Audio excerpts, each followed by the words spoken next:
The True Meaning of Life by Patricia A. Fleming. The years have passed by in the blink of an eye. Moments of sadness and joy have flown by.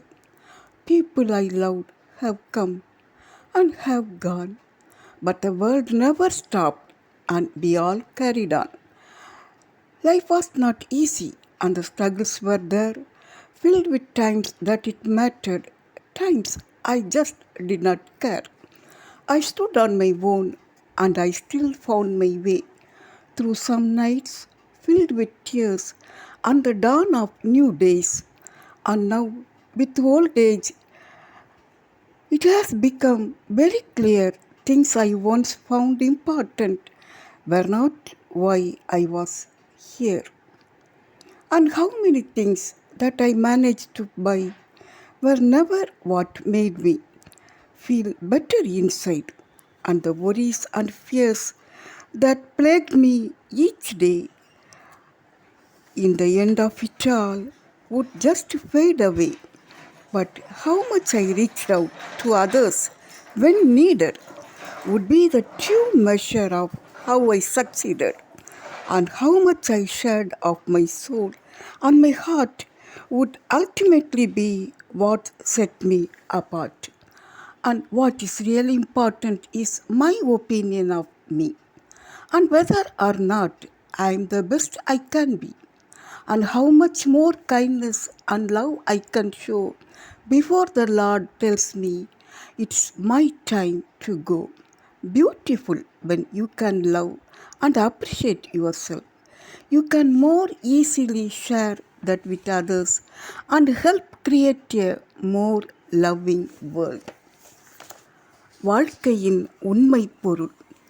கண்ணிமைக்கும் ஒரு நொடி நேரத்தில் கடந்தது காலம் மிக வேகத்தில். துன்ப இன்பங்கள் அனுபவித்த நேரங்கள் எல்லாமே மறைந்து போய்விட்ட மாயங்கள். நேசமிக்க சுற்றத்தார்கள் பலர் வந்தனர், வாழ்ந்தனர், மறைந்தனர். ஆயினும் உலகின் இயக்கம் நிற்காது, வாழ்வும் நில்லாது தொடருது. எளிதானதன்று வாழ்வு, போராட்டம் நிறைந்தது வாழ்வு. மாற்றங்கள் பல செய்யும் காலம், காலத்தை என் மனம் புறக்கணிக்கும். சொந்த காலில் நிற்கின்றேன், தொடர்ந்து அவ்வாறு இருக்க விழைகின்றேன். இரவுகள் சில கழிந்தன வேதனையில், விடிந்தன வைகரைகள் சாதனையில். முதுமை பருவம் வந்தது, அறிவில் தெளிவும் தந்தது. மதிப்பு மிக்கன என நான் நினைத்தவை இன்றெனக்கு ஆயின மதிப்பற்றவை.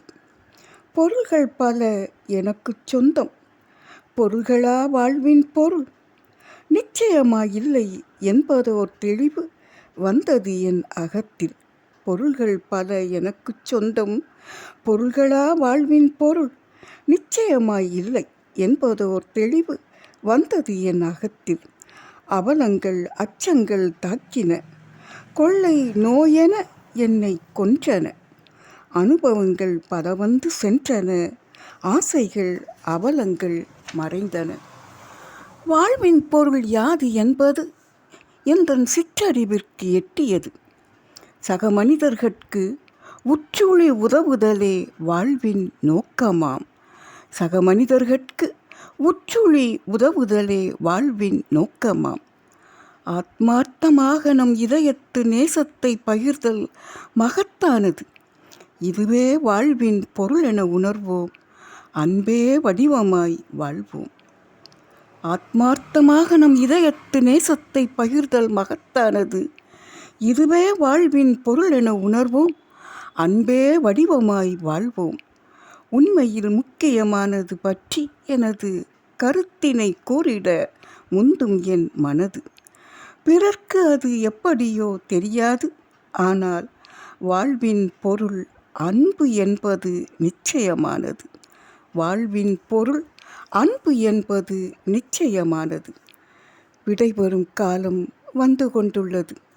தடையேதுமின்றி அன்பையும் அருளையும் மானுடம் முழுவதும் தந்தேன் என்று இறைவன் முன்பு உரைப்பேன் நன்று.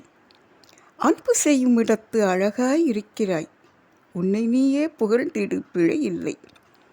அன்பு செய்யும் இடத்து அழகாய் இருக்கிறாய். உன்னை நீயே புகழ்ந்திடு, பிழையில்லை. அப்பொழுதுதான் அன்பே வடிவாய் அனைவர்க்கும் உதவிடுவாய். அன்புடை அழகான உலகத்தை உருவாக்குவாய். அன்பே வடிவாய் அனைவர்க்கும் உதவிடுவாய். அன்புடை அழகான உலகத்தை உருவாக்குவாய்.